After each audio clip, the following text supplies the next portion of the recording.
पाकिस्तान की क्रिकेट होनी चाहिए। काश के जैसे मुशर्रफ साहब जैसे कोई आदमी हो, जाके वो उनसे मिले, वहाँ के प्राइम मिनिस्टर साहब थे उस वक्त, और उनसे हाथ मिलाया और फिर वो इंडिया पाकिस्तान की क्रिकेट हो गई है। मेरी बड़ी ख्वाहिश है कि यहाँ पे रोहित शर्मा आए, विराट कोहली आए और यहाँ पे आके परफॉर्म करें और हम सब उनको लाइव देखें, हमारे लोग उनको देखें। वकार भी के पास ये मौका है कि वो जो मसले मसाइल हैं, जो नीडफुल होनी, पाकिस्तान की क्रिकेट चेंज हो सकती है। जी, तो क्या ऐसे किसी एक पर्सनैलिटी की यहाँ जरूरत है या वहाँ थोड़ा सा अपना माइंड खोलना पड़ेगा? सियासी तो दोनों तरफ से होता है, दोनों तरफ से ताली बजती है।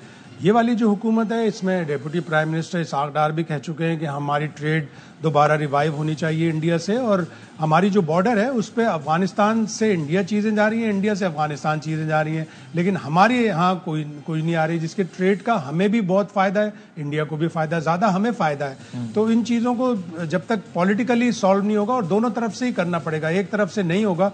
पहले ये बातें हो रही थी और पॉलिटिकल एनालिस्ट कह रहे थे इंडिया के कि मोदी साहब अगर थर्ड टर्म जीत गए तो फिर वो नोबेल प्राइज़ के लिए जाएंगे, अमन के नोबेल प्राइज़ की तरफ, कि मैंने इस खित्ते में अमन के लिए कोशिशें की हैं, मुझे अमन का नोबेल प्राइज़ मिलना चाहिए, और उसके लिए वो पाकिस्तान की तरफ हाथ बढ़ाएंगे। अब ये कब बढ़ाएंगे हाथ, अभी तक तो उन्होंने पीछे खींचा हुआ है। अगर वो हाथ बढ़ाएंगे तो पाकिस्तान की तरफ से कोई पॉजिटिव जवाब होगा तो ये सारी चीज़ें आएंगी। देखें ये सब चीज़ें कब होती है और क्या सिचुएशन बनती है। मूविंग ऑन, थोड़ी सी बात शाहिद साहब पाकिस्तान क्रिकेट के हवाले से भी कर लेते हैं, जो इस वक्त सिस्टम में एक बड़ी तब्दीली आई है। वकार यूनुस ने चेयरमैन पीसीबी के मुशीर फॉर क्रिकेटिंग अफेयर्स के ओहदे पे काम शुरू कर दिया है।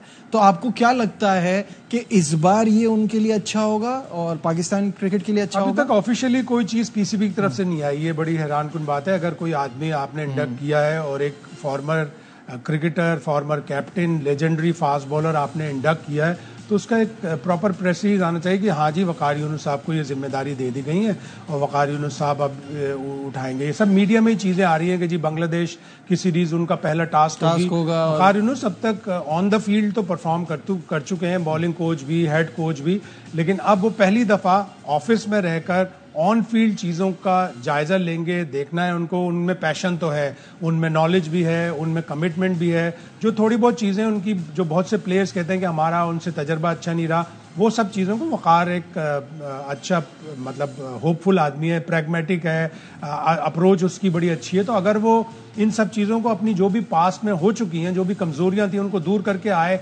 पाकिस्तान की क्रिकेट को अब जी, glad to have you back once again. और शाहिद साहब, अभी आप वकार यूनुस के हवाले से बात कर रहे थे, इसको कंटिन्यू करते हैं। मुझे ये बताइएगा कि आपने कहा कि वो बहुत उनके अंदर नॉलेज भी है, उनको शौक भी है, तो शौक तो उनको कोचिंग का भी था, और वो पहली बार बॉलिंग कोच आए, फिर हेड कोच आए, फिर दोबारा हेड कोच आए, फिर उन्होंने यहीं एक प्रोग्राम में बैठ के हाथ जोड़ के कहा अब नहीं करना, और फिर उसके बाद फिर बॉलिंग कोच आए। प्रॉब्लम्स होते हैं पाकिस्तान टीम के साथ, हेड कोच हो या बॉलिंग कोच हो या बैटिंग कोच हो।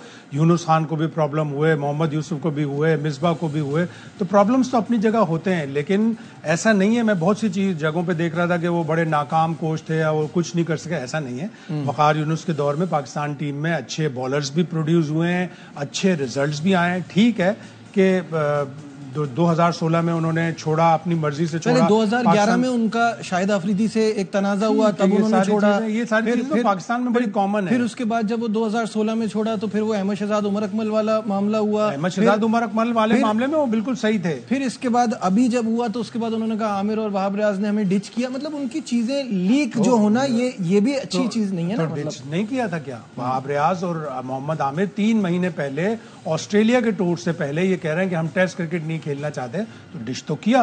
पाकिस्तान नसीम शाह को लेके आया, जिसने नसीम शाह आपको डेवलप तो किया ना आपने फास्ट बॉलर। ऐसा नहीं है कि वकार यूनुस के दौर में फास्ट बॉलर डेवलप नहीं हुए या अच्छे रिजल्ट नहीं आए।